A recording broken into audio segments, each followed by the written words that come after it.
Hello everyone. Today we're taking a look at another one of the old vintage box tops from Revell I've got. This is the U.S. Navy PB4Y-1 patrol bomber, 1/72nd scale. It was done in 1965, and this was one that used to just grab me every time I would see it in the store with the box art. Loved it. When you look at this, I don't know how you could keep from loving it. But the kit wasn't that good, molded in a blue plastic. Like I said, it wasn't that great. Did have an 18-inch wingspan and some movable parts and I think a couple crew figures. The greenhouse for the pilots was just way too big. The turret, the nose piece, and the tail gun look pretty basic. And like I said, if you build something like this and take your time, there's several people on YouTube that have built these old kits and put fantastic paint jobs on them and have done really good jobs on them. One guy replaced the pilot's greenhouse and updated the top turret and added different machine guns to it to make it look more to scale, and they did a really good job. But I do love the painting. The patrol bombers were always something, either the American or the British, that held my interest, fighting the U-boats. Sort of a U-boat fanatic as far as models of them. See, on this one we have, on the bottom, it just talks about the plane itself. Gives the date of 1965 by Revell in California. It was kit number H205-200. And on the other side, of course, you had the Flying Fortress, the B-24D, and the Lancaster. And then it talks about its features, what the kit has as far as options and moving parts and stuff like that.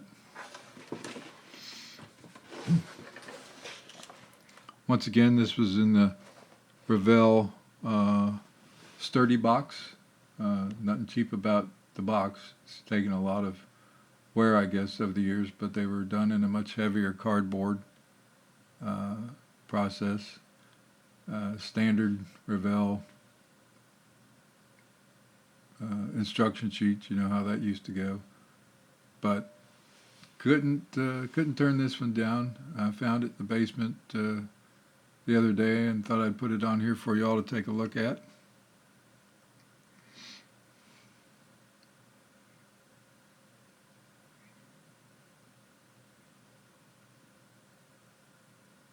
But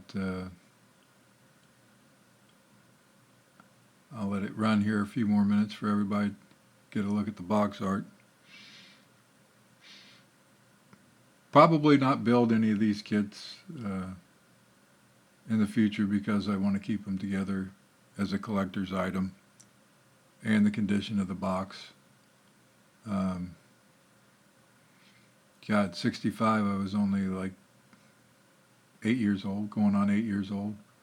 So this was sort of the cat's meow or the bee's knees, or however you want to put it, as far as getting the box top. And that's so surprising. I used to cut these box tops out and hang them on the wall and really enjoy them.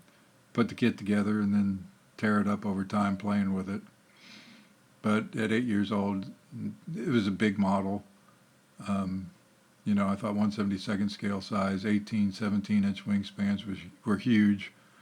And it wasn't until Monogram came out with the 48 scale B-17 and B-24, B-29, and all the rest of the whole series that these sort of waned in my interest as far as building. And the 48 scale kits, much better molded, more accurate, true details, and the size of them were one of the things that just used to blow me away. I would spend days extra putting together so I could motorize them. You could hide the small battery box in the Bombay and put a switch on the bottom somewhere and weigh the front down so it would set right. But these, for its time, were great. And I just always loved the box tops that you got back then. But anyway, I'll let it run here for a few more seconds and then call it quits. But anyway, if you like what you've seen, I'd appreciate if you might hit the like button and the subscription. It would help me out a bit. And also it would tell YouTube that people are watching these and enjoying them. Really appreciate you taking a look at it. Y'all have a good evening. Be safe. Talk to y'all later. Have a good one. Bye.